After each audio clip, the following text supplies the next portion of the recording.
Everybody, welcome back. Today we're going to do issue 5 of X-Men Children of the Atom from Marvel Comics by Joe Casey and Essad Ribic.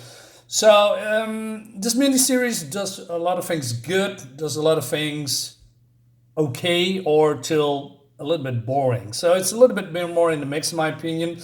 It's more like a retelling of the origin of how the X-Men came together, but it doesn't really hit the note. It takes a little bit too long to get to the point because at this point I was expecting that things are ramping up, to some certain action plot points, but it's more like things are happening and that's moving into a certain direction. Then things are happening and it's moving into a certain direction until, the last issue when it comes to the big epic fight conclusion, which I had hoped that in this issue would be a little bit more action and fighting and, revealing more stuff. But no, it goes more into the last book when everything comes together, which I don't mind, but the build-up is a little bit lacking, in my opinion. So we start with the story here. So we have Hank, Professor Xavier, and Professor Xavier talk what happened, at the school. That is one boy died, and Hank is blaming himself, and he doesn't know what to do. So Xavier here is making a bet. He says, "I want you at the school. I think you need it. I understand you're unsure. So let's make it an intellectual gamble. One match, you win. You do what you want. I win, and you attend to my school. What do you say?" So, but he knows that he's a telepath, right? So you go first, he says. And then, it's going to be a game of win and losing. Meanwhile, the government with William Metzger is trying to make a super soldier, right?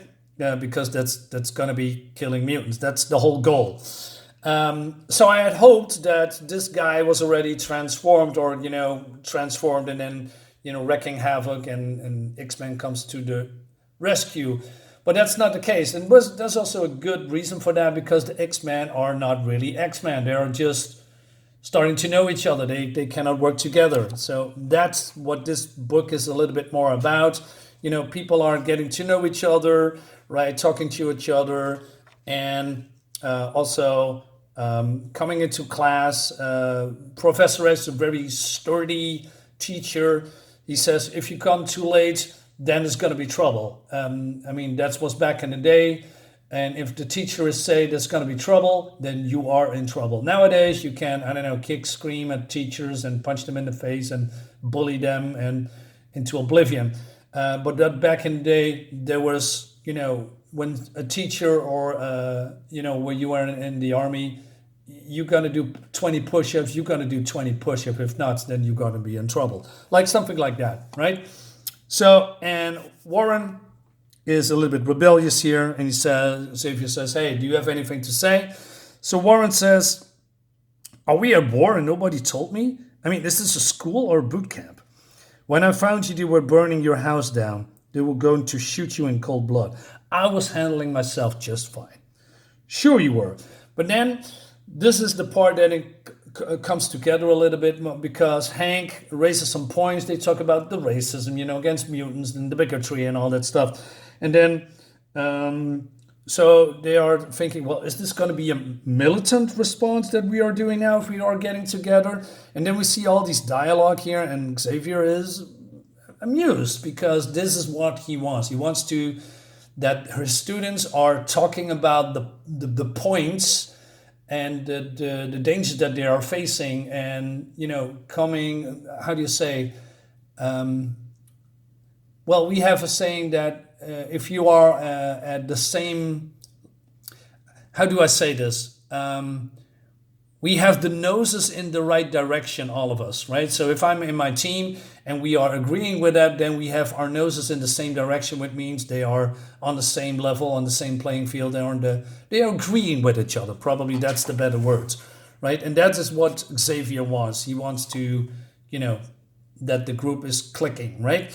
Meanwhile, later, Xavier is meeting with Eric, also known as Magneto, because Magneto wants to have a chat with him. And we also see maybe a side that I haven't seen from Xavier before. He is not the the nice guy, well, back in the day in the 60s, 70s, probably 70s, 80s, he was more, like I said, sturdy, a real teacher, right? And if he says something, you would obey. That's all gone in modern day now. But here, he is not really coming over as the good guy. Because, so Xavier says to him, hey, we don't usually mingle like this. And Magneto says, true enough. But one must know his enemy. The stench of humanity makes me sick. But ruthless methods for a ruthless time. And then meanwhile, Jean Grey is getting kidnapped by, I don't know, probably the Anti-Mutant group or something. Xavier says, so when do I get the speech? That's why you're here, isn't it?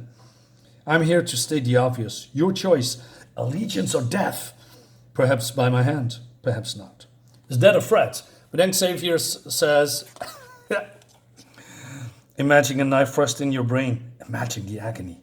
Now, threaten me again. So yeah, he's not afraid, right? So Magneto says, on the contrary, Charles, we both know that these are not idle threats. The world around us, the world of the ordinary, is against us. We knew this would happen, that their fear would fuel their hatred. They are acting on that hatred, right?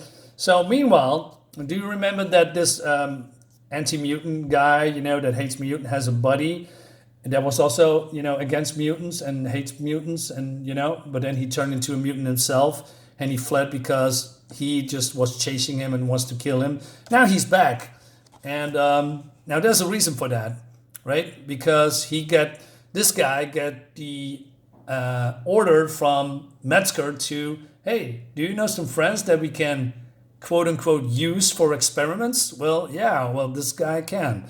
So in the meantime, Xavier is still talking to Magneto, and Magneto says, hey, if you're not with me, then you are against me, and I will kill those who oppose me, right? So that dialogue, the dialogue. So Xavier says, you're going to have to accept that I'm nothing like you.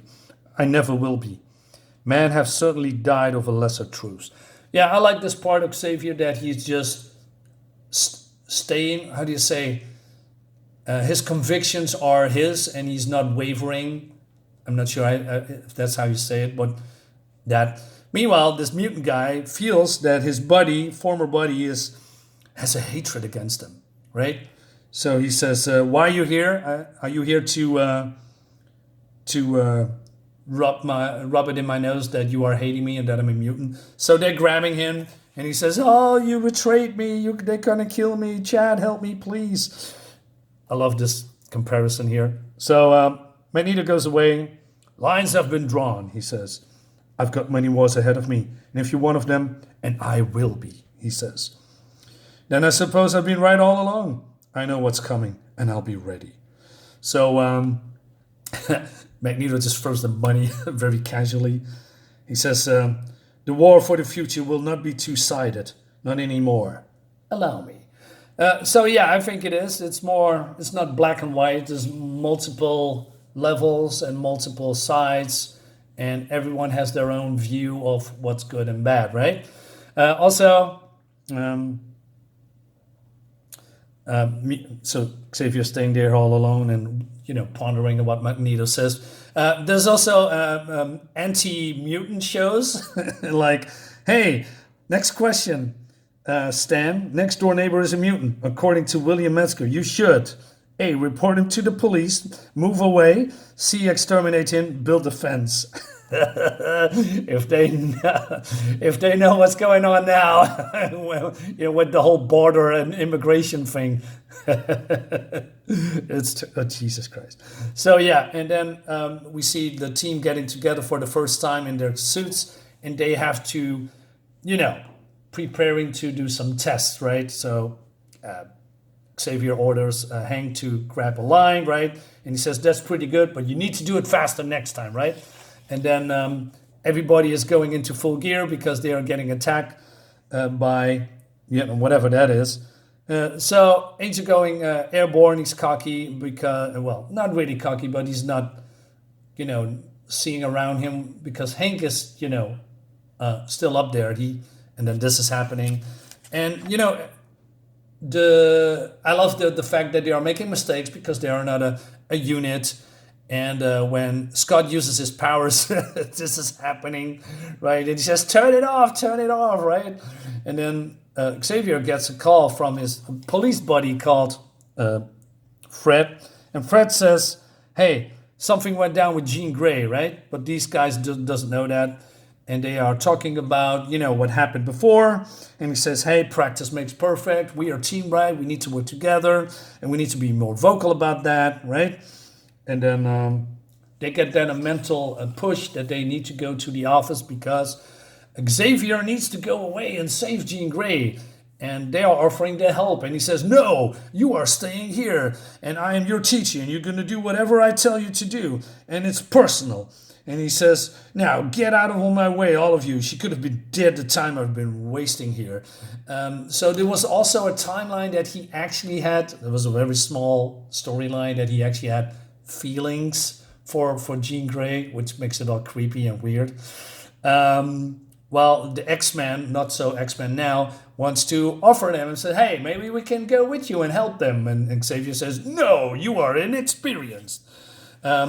Meanwhile, Jean Grey is being locked up, and she has a voice. And the other mutant is here too, and the other mutant hates her because before he became a mutant, like I said before, he was just an anti-mutant guy, right? And he says, hey, are you going to show you how I'm going to get stumped? You don't say you're going to kill anything dead. Shut up. What do you know about it? You're scared. I can feel it all the way over there. My friends are going to tear you apart. Going to be great. These are not your friends, dude. You are mutant too. So she says, hey, what's your name? Ain't got no one anymore. I'm just a scab. And we were both dead. Yeah, that's probably true. Anyway, so the ending is that they are a little bit, unsure what to do, but then they are decided to help Professor Xavier because that's the right thing to do, right? So, and then they're going, and that's basically going into the last issue of this book. Like I said, it's not really things exciting, but the moving the plot forward, but in a good way. But I wish there was a little bit more action. I'm not sure if Magneto is still in the run in the last book, because William Metzger needs to be dealt with. These anti-mutant guys needs to be dealt with. Then we have the X-Men rescuing Jean Grey, probably. So there's a lot of things going on that needs to be crammed in the last issue, and I'm not sure if that's going to work, but we're going to find out anyway. Guys, thank you so much for watching. Let me leave in the comments what you think about this, and, subscribe to my channel and all that YouTube jazz, and I'll see you next time in the next video. Bye-bye.